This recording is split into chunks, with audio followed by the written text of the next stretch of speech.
আজ আমরা otitis media সম্পর্কে পড়ব। অটাইটিস মিডিয়া হচ্ছে এয়ার রিলেটেড একটা ডিজিজ কন্ডিশন। তো অটাইটিস মিডিয়া হচ্ছে একটা মেড সার্চ মানে মেডিকেল সার্জিক্যাল নার্সিং একটা টপিক, যে এখানে কী বলতে চাইছে না অটাইটিস মিডিয়া মানেটা কি। অটাইটিস কথার অর্থ হচ্ছে এয়ার ইনফ্লামেশন, মানে ইনফ্লামেশন অফ দ্য এয়ার, আর মিডিয়া কথার মানে হচ্ছে মিডিল। তাহলে অটাইটিস মিডিয়া মানে হচ্ছে কি না মিডিল এয়ারে যে ইনফেকশন ইনফ্লামেশন তাকেই বলা হচ্ছে অটাইটিস মিডিয়া। ঠিক আছে।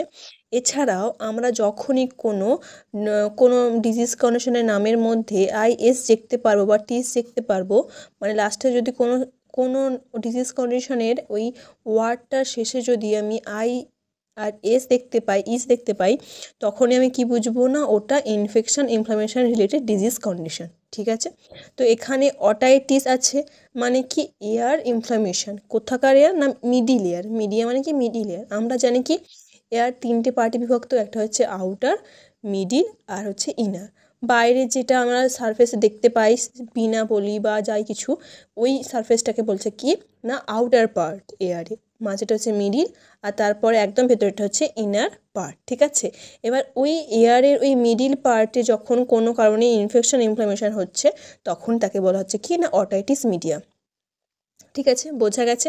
ফার্স্ট কি বলছে না ডেফিনেশন ওটাই যে it is an inflammation of middle ear that most often occur in infant and young children but can occur at any age. মানে এই অটাইটিস মিডিয়া ডিজিজ কন্ডিশনটা যে কোনো এজের পিপলদের মধ্যেই হতে পারে, কিন্তু বেশিরভাগ কোন এজের পিপলদের হয় না ইনফ্যান্ট আর ইয়ং চিলড্রেনদেরই এটা বেশি দেখা দেয়। ঠিক আছে। ইনসিডেন্স কি বলছে same, most common in children under 15 years of age, মানে 15 বছরের নিচের বাচ্চাদের মধ্যেই এই অটাইটিস মিডিয়াটা কমন, কারণ এদেরই বেশিরভাগ ক্ষেত্রে হয়। ঠিক আছে। দেন ক্লাসিফিকেশানে কি বলছে না অটাইটিস মিডিয়াটা 3 প্রকারের হয়। একটা হচ্ছে acute otitis media, chronic otitis media আর আদার্সের আন্ডারে আবার 3টে ভাগে বিভক্ত কি না serous otitis media, secretory otitis media আর সাবটোরেটিভ অটাইটিস মিডিয়া। ঠিক আছে। এই প্রত্যেকটা ক্লাসিফিকেশানের আমরা ডেফিনেশন আলাদা আলাদা করে পড়বো, কিন্তু ফার্স্ট ইন জেনারেল অটাইটিস মিডিয়ার আমরা ডেফিনেশন পড়লাম, ইনসিডেন্স পড়লাম, ক্লাসিফিকেশন পড়লাম, এবার ইটিওলজিটা পড়বো। এটা কিন্তু অ্যাকিউট অটাইটিস মিডিয়ারও ইটিওলজি হতে পারে, কিন্তু আমরা এখন অটাইটিস মিডিয়ার ইন জেনারেল একটা ইটিওলজি পড়ছি। ঠিক আছে। তো অটাইটিস মিডিয়া আর ইটিওলজিগুলি মেনলি কী কী না মানে কোন কারণে কিসের জন্য এই আমি মিডিল এয়ারে ইনফেকশনটা হচ্ছে না বেশি কী হয় না মাইক্রো অর্গানিজম, মানে ব্যাকটেরিয়া বলো বা ভাইরাস বলো বা ফাঙ্গাল বলো, এই সমস্ত মাইক্রো অর্গানিজমের জন্য যদি এই সমস্ত মাইক্রো অর্গানিজমগুলো এয়ার রিলেটেড কোনো ইনফেকশানে অ্যাটাক করে, তাহলে সেখান থেকে ইনফ্লামেশন হতে পারে এবং সেখান থেকে অটাইটিস মিডিয়া হতে পারে। ঠিক আছে। তো সেরকমই কী কী ব্যাকটেরিয়া হতে পারে, স্টেপ্টোকক্কাস, নিউমোনিয়া, এইচ ইনফ্লুয়েঞ্জা, এই সমস্ত ব্যাকটেরিয়ার জন্য মেনলি কি অটাইটিস মিডিয়াটা হয়। ঠিক আছে। এছাড়া যদি আপার রেসপিরেটরি ট্র্যাক্ট ইনফেকশন হয়, মানে আমরা রেসপিরেটরি সিস্টেমে যে আপার সিস্টেমটা, মানে সেটাকে বলছে যে ল্যারিঞ্জাইটিস, টনসাইটিস এবং ফ্যারেঞ্জাইটিস, মানে ল্যারিংস, তারপর টনসিল, ফ্যারিংস, এই সমস্ত পার্টগুলোতে যদি কোনো ইনফ্লামেশন হয়, সেটা কি করে না সেটা এয়ার পর্যন্ত স্প্রেড করতে পারে। এবার ওই এয়ার পর্যন্ত স্প্রেড হওয়ার জন্য কি হচ্ছে না ওই এয়ারেও ইনফেকশনটা গ্রো করছে। তো সেই জন্যই আপার রেসপিরেটরি ট্র্যাকে যদি কোনো ইনফেকশন হয়, তো সেটা কি করছে না মিডিল এয়ারে ইনফেকশনটা স্প্রেড করছে এবং মিডিল এয়ারেও কি করছে না ইনফ্লামেশনটা ক্রিয়েট করছে, যেটাকে আমরা বলছি কি অটাইটিস মিডিয়া। ঠিক আছে। এছাড়া কি ইনফেকশন অফ ন্যাসোফ্যারিংস, মানে ন্যাসোফ্যারিংস যদি কোনো ইনফেকশন হয় সেখান থেকেও অটাইটিস মিডিয়া হতে পারে। ঠিক আছে। এটা হচ্ছে যে কি কমন একটা কিছু কজেস, কমন ইটিওলজিগুলো, এইটার জন্যই মেনলি অটাইটিস মিডিয়াগুলো হচ্ছে। কি প্যাথোফিজিওলজি মানে কি বলতে চাইছে না কিভাবে হচ্ছে জিনিসটা ধাপে ধাপে। ফার্স্ট কি বলছে ডিউ টু ইটিওলজিক্যাল ফ্যাক্টর। ঠিক আছে। মানে কি এই সমস্ত ইটিওলজিগুলোর জন্য। এবার কারো কোনো স্পেসিফিক পিপলের জন্য কোনো স্পেসিফিক ইটিওলজি হতে পারে। তো ইন জেনারেল কি বলতে চাইছে না ডিউ টু ইটিওলজিক্যাল ফ্যাক্টর, মানে এই সমস্ত যে ইটিওলজিক্যাল ফ্যাক্টরগুলো আমরা পড়লাম এর মধ্যে যে কোনো একটা হতে পারে, সবগুলো হতে পারে, মোট কি এই সমস্ত ইটিওলজিক্যাল ফ্যাক্টরগুলোর জন্য কি হচ্ছে না মিডিল এয়ারে ইডিমা ফর্মেশন হচ্ছে, সেখানে প্রেশার ক্রিয়েট হচ্ছে, প্রেশার বাড়ছে, ব্লাড সার্কুলেশন কমে যাচ্ছে, এই সমস্ত জিনিসগুলো হচ্ছে। তার জন্য কি হচ্ছে না, টিম্প্যানিক মেমব্রেনের যে রিট্রাকশন পাওয়ারটা, মানে সংকোচন প্রসারণের যে পাওয়ারটা, সেই রিট্রাকশনের পাওয়ারটা কি হচ্ছে না, কমে যাচ্ছে। কমে যাওয়ার জন্য কি সেখানে এই সিরাস ফর্মেশন হচ্ছে, সেখানে মিডিল লেয়ারে আরও ইনফেকশনটা গ্রো করছে, তার থেকে হচ্ছে পাস ফর্মেশন হয়ে যাচ্ছে, মানে ওই যে ইডিমা ফর্মেশন হচ্ছিল সেখানে আরও ইনফেকশন গ্রো করার জন্য কি হচ্ছে না, পাস ফর্মেশন হয়ে যাচ্ছে, সেখান থেকে টিম্প্যানিক মেমব্রেন রাপচার হয়ে যাচ্ছে, এবং সেখান থেকে আমরা বলতে পারি কি অটাইটিস মিডিয়া হচ্ছে বা অ্যাকিউট অটাইটিস মিডিয়া হচ্ছে। এবং এই অ্যাকিউট অটাইটিস মিডিয়াটা যখন অনেক দিন পর্যন্ত স্টে করে এবং কোনো ট্রিটমেন্ট ছাড়াই থাকে, তখন সেটাকে বলতে পারে না ক্রনিক অটাইটিস মিডিয়া হচ্ছে। ঠিক আছে, বোঝা গেছে এতটা পর্যন্ত। In general tympanic membrane rupture হচ্ছে, সেটাকেই বলা, তারপরে কি হচ্ছে না, অটাইটিস মিডিয়া হচ্ছে। এবার অটাইটিস মিডিয়াকে আমরা বলতে পারি কি অ্যাকিউট অটাইটিস মিডিয়া হচ্ছে, এবং এই অ্যাকিউটটা যখন আমরা প্রলং টাইম পিরিয়ড পর্যন্ত স্টে করে কোনো ট্রিটমেন্ট ছাড়াই, তখনই কি বলতে পারি না, ক্রনিক অটাইটিস মিডিয়াও আমরা এখানে বলতে পারি। ঠিক আছে, প্যাথোফিজিওলজিটা বোঝা গেছে। নেক্সট কি রয়েছে না, ক্লিনিক্যাল ফিচার্স। ক্লিনিক্যাল ফিচার্স মানে কি বলতে চাইছে না, অটাইটিস মিডিয়া যদি হয় তাহলে তার মধ্যে সাইন সিমটমস কী দেখা দেবে, মানে আমি বাইরে থেকে কাউকে দেখে কীভাবে বুঝবো যে তার অটাইটিস মিডিয়া হচ্ছে বা কোনো মিডিলের কোনো ইনফেকশন গ্রো করেছে, আমরা কীভাবে বুঝতে পারবো। তার জন্য কিছু সাইন সিমটমস দেখা দিতে হবে। তো কী কী সাইন সিমটমস রয়েছে না, otorrhoea, otalgia, fever, rhinitis, tympanic membrane irritability and hearing loss. তাহলে অবশ্যই তার ইয়ারে ইনফেকশন হচ্ছে, কানে ইনফেকশন হচ্ছে, তাহলে সেখানে কি হতে পারে, অটারিয়া মানে কি এটা কান থেকে কোনো ফর্মেশন, মানে কোনো ডিসচার্জ হতে পারে। অটালজিয়া মানে কি এয়ার পেন হতে পারে, কানের যন্ত্রণা হতে পারে। ফিভার হবে, যেহেতু এটা ইনফেকশন গ্রো করছে, বাইরে থেকে মাইক্রো অর্গানিজম অ্যাটাক করেছে, সেজন্য কি তার একটা সাইন সিমটমস হিসেবে ফিভার দেখা দেবে। টিম্প্যানিক মেমব্রেন ইরিটেবিলিটি হবে, হিয়ারিং লস হতে পারে, এই সমস্ত জিনিসগুলো হবে। তখন আমরা কি করবো না, ডায়াগনস্টিক ইভ্যালুয়েশন করবো, মানে কি আরও শিওর হওয়ার জন্য যে স্পেসিফিক কী হয়েছে, সেজন্য আরও শিওর হওয়ার জন্য কি না কিছু টেস্ট করব। কী কী, হিস্ট্রি টেকিং, প্রপার হিস্ট্রি আমি তার পেশেন্টের কাছ থেকে নেব।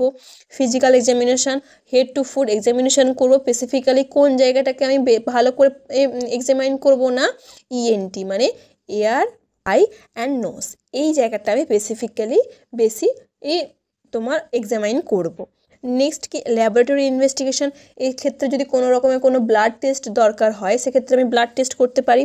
দেন অটোস্কোপিক এক্সামিনেশন, মানে আমি স্পেসিফিক্যালি আমি কানে পর্যবেক্ষণ করব, এক্সামাইন করব। আর কি, কালচার সেন্সিটিভিটি টেস্ট, যেহেতু এখানে মাইক্রো অর্গানিজম রয়েছে সেজন্য আমি কালচার সেন্সিটিভিটি টেস্ট করব। এছাড়া অডিওমেট্রি, মানে কতটা অডিও তার হিয়ারিং লস হচ্ছে, কতটা অডিও সে শুনতে পাচ্ছে, সেই জন্য অডিওমেট্রি আমি টেস্ট, এই সমস্ত ডায়াগনস্টিক ভ্যালুয়েশনগুলো আমি করব। দিয়ে আমি কি শিওর হব যে তার কোন স্পেসিফিক ডিজিজটা কন্ডিশনটা রয়েছে, অটাইটিস মিডিয়ার মধ্যে ক্রনিক না অ্যাকিউট, সেটা আমি ফার্স্ট আমি ডিটেক্ট করব। দেন কি ম্যানেজমেন্ট, এবার কি 3 রকমের ম্যানেজমেন্ট আমরা দেব। ফার্স্ট কি মেডিকেল ম্যানেজমেন্ট, সেকেন্ড কি সার্জিক্যাল ম্যানেজমেন্ট, আর থার্ড ওয়ান কি নার্সিং ম্যানেজমেন্ট। ঠিক আছে, তো মেডিকেল ম্যানেজমেন্টের মধ্যে কি রয়েছে না, যেহেতু মাইক্রো অর্গানিজমের জন্য মেইনলি ডিজিজ কন্ডিশনটা হচ্ছে, তাহলে মাইক্রো অর্গানিজমের আন্ডারে ব্যাকটেরিয়া পড়ছে, ভাইরাস পড়ছে, ফাঙ্গাল পড়ছে। তাহলে যদি ব্যাকটেরিয়া ঘটিত কোনো যদি ব্যাকটেরিয়া দ্বারা আক্রান্ত হয়, তাহলে আমি কী করবো না, তার প্রিভেন্টের জন্য অ্যান্টিবায়োটিক দেবো। যদি ফাঙ্গাল থাকে তাহলে কি অ্যান্টিফাঙ্গাল দেবো, যদি ভাইরাস থাকে তাহলে কি অ্যান্টিভাইরাল দেবো, এই সমস্ত ড্রাগগুলো দেবো। তাহলে অ্যান্টিবায়োটিক আমরা কী কী প্রোভাইড করতে পারি, জেন্টামাইসিন প্রোভাইড করতে পারি, পেনিসিলিন প্রোভাইড করতে পারি, এছাড়া এরিথ্রোমাইসিন প্রোভাইড করতে পারি। এটা কী করবো না, টানা 6 ডেজ পর্যন্ত আমি পেশেন্টকে দেবো। ঠিক আছে, নেক্সট কি অ্যানালজেসিস প্রোভাইড করবো, যেহেতু প্রচণ্ড এয়ার পেন হচ্ছে, কানে যন্ত্রণা হচ্ছে, সেজন্য কি আমি অ্যানালজেসিস প্রোভাইড করবো। সেক্ষেত্রে আমি আইবুপ্রোফেন প্রোভাইড করতে পারি বা অ্যাসিটামিনোফেন প্রোভাইড করতে পারি। এছাড়া কি অ্যান্টিহিস্টামাইন দেবো, যেহেতু এটা একটা অ্যালার্জিক কন্ডিশন, যেহেতু ইনফ্লামেশন একটা কন্ডিশন, সেজন্য আমি কি অ্যান্টিহিস্টামাইন দেবো। সেক্ষেত্রে আমরা কি দেবো না, সেফট্রিজিন প্রোভাইড করবো। এছাড়া যদি মেডিকেল ম্যানেজমেন্টও যদি ঠিকঠাক আমি ম্যানেজ করতে না পারি, ট্রিটমেন্ট প্রোভাইড করতে না পারি, সেক্ষেত্রে আমরা কি সার্জিক্যাল ম্যানেজমেন্টেও আমরা যেতে পারি। যেমন কি টিম্প্যানোসেন্টেসিস, মানে কি টিম্প্যানিক মেমব্রেনে যে আমরা বললাম ইডিমা ফর্মেশন হচ্ছে, পাস ফর্মেশন হচ্ছে, সেই জন্য কি টিম্প্যানিক মেমব্রেন একটা ইনসেশন করে ওই যে মিডিল এয়ার ক্র্যাভিটি থেকে ওই পাস বা ইডিমাটাকে ড্রেন আউট করে বাইরে বার করা, সেটাকে বলা যায় টিম্প্যানোসেন্টেসিস। এছাড়া কী করতে পারি, মাইরিঙ্গো পাঞ্চার বা মাইরিঙ্গোটমি করতে পারি। ঠিক আছে, মানে কি এয়ার ড্রামে পাঞ্চারিং করে একটা লং ইনসেশন নিডিল দিয়ে অসপ্লিট করা, মানে যে মিডিল এয়ারে যে কন্টেন্টগুলো যে পাস বা যে ইডিমাটা ফর্মেশন হয়েছে সেটাকে কী করে ড্রেন আউট করে বাইরে বার করা, সেখানে কী করে না এয়ার ড্রামে পাঞ্চার করা হয়, সেখান থেকে বাইরে বার করা হয় ওই সমস্ত একটা লং ইনজেকশান প্রোভাইড করে, মানে লং ইনজেক্টিং নিডিল একটা আমি ড্রেন করে ওটাকে ইনসার্ট করব, দিয়ে ওখান থেকে মিডি লেয়ারে যে সমস্ত কন্টেন্টগুলো রয়েছে সেটাকে আমরা ড্রেন আউট করে বাইরে বার করে দেবো, দিয়ে ক্লিন করব। ঠিক আছে, এই দুটো সার্জিক্যাল প্রসিডিওর রয়েছে। আর এটা কী হতে পারে না, নার্সিং ম্যানেজমেন্ট হতে পারে। নার্সিং ম্যানেজমেন্টে কি আমরা বিভিন্ন যে নার্সিং কেয়ারগুলো প্রোভাইড করা হয়, মেডিসিন ঠিকঠাকভাবে প্রোভাইড করা, তার প্রপারভাবে হিস্ট্রি নেওয়া, ঠিক কোনো মেডিসিনের কোনো সাইড এফেক্ট হচ্ছে কিনা সেটা চেক করা, অডিওমেট্রি করা, ঠিকঠাক হেয়ারিং অ্যাক্টিভিটিগুলো ঠিকঠাক ফিরে আসছে কিনা সেটা চেক করা, কোনো রকমের কোনো কমপ্লিকেশন দেখা যাচ্ছে কিনা সেটা চেক করা, ইনটেক আউটপুট চার্ট, তারপর বিভিন্ন রকমের এই সমস্ত টেস্টগুলো আমি নার্সিং ম্যানেজমেন্টের আন্ডারে রয়েছে।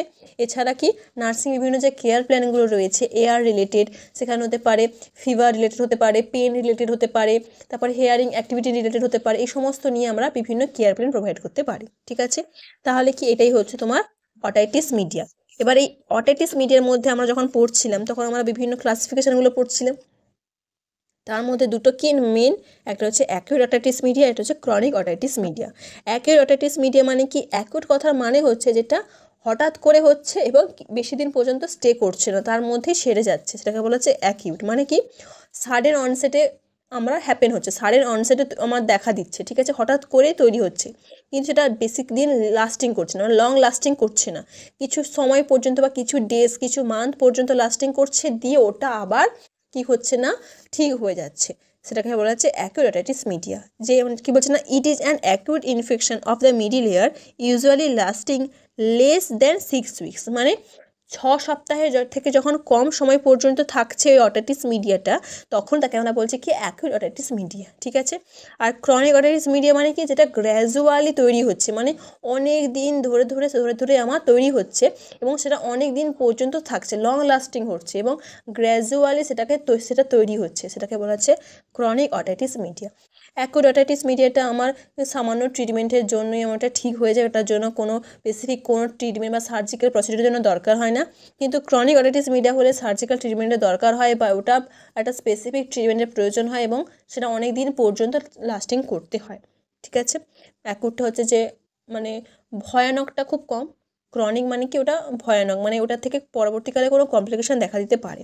ঠিক আছে, বোঝা গেছে অ্যাকিউট অটাইটিস মিডিয়া বা ক্রনিক অটাইটিস মিডিয়া মানেটা কি, এটা হচ্ছে টোটাল অটাইটিস মিডিয়া। ঠিক আছে, বোঝা গেছে।